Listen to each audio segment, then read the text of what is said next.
Shivanshu recording studio बानावर किशुनगंज।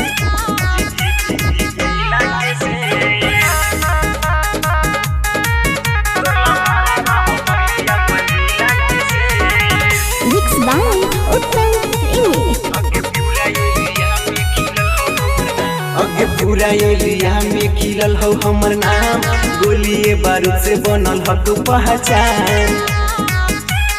हाँ, पूरा area में खिलल हो हमर नाम, गोलिए बारूद से बनल हो तू पहचान। बड़े बड़े बाहुबली हमरा आगे हो ढेर, हल्का में ले है ना कहीं उठे। तोला भारा बाहु पगली अपन जिला के से, तोला भारा बाहु पगली अपन जिला के से।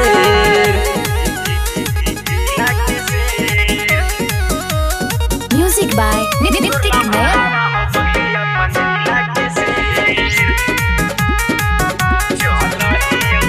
चलो हियो जहाँ मचा जाहु गदर गे, एक के इशारा पर हो जाहु मर्डर गे। चलो हियो जहाँ मचा जाहु गदर गे, एक के इशारा पर हो जाहु मर्डर गे। लेके चल हियो हथेली पजान, पुलिस थाना भी कर हकौ बराना। तोरो आज तो समझ में थोड़ा लगतौगे दे, हल्का में ली है ना कहियो फेर।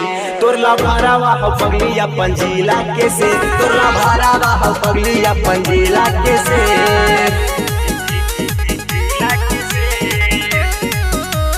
म्यूजिक बाय नितिक नयन।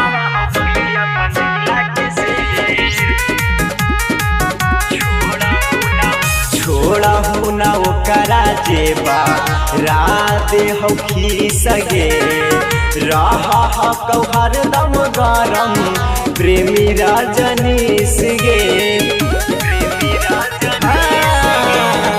छोड़ा हो ना ओकरा जेबा रात हो खीसगे, रहा हो हरदम गरम प्रेमी रजनीश गे। आरिया मनीषावा के बतिया ले मान, नहीं त करे जा होई जैमी परसा। न त टून टाइगर वाले तोगे घेर, हल्का में ली है ना कहियो फेर। तोरला भरावा हो पगली अपन जिला के से, तोरला भरावा हो पगली अपन जिला के से।